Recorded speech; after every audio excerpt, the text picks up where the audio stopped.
Tahukah anda, salah satu kunci ketenangan hidup adalah dengan meninggalkan perkara sia-sia atau perkara yang tidak ada manfaat baginya.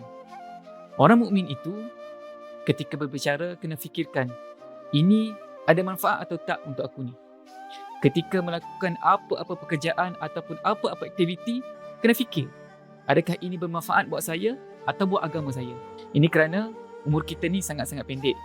Kalau kita sibuk dengan perkara yang membazirkan waktu, asyik larian media sosial, TikTok, tengok scroll sana sini dan sebagainya, apabila kita sibuk dengan hal-hal orang lain, gosip-gosip artis, sibuk dengan hal orang itu, bercerai ke, atau sibuk mengumpat hal orang lain, jadi hati kita akan merasa gelisah dan tidak tenang kerana kita asyik fikir hal orang lain.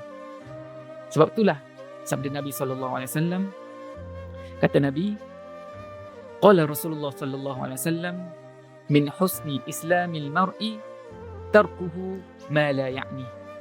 Di antara kebaikan Islam seseorang itu adalah meninggalkan hal yang tidak penting untuk dirinya.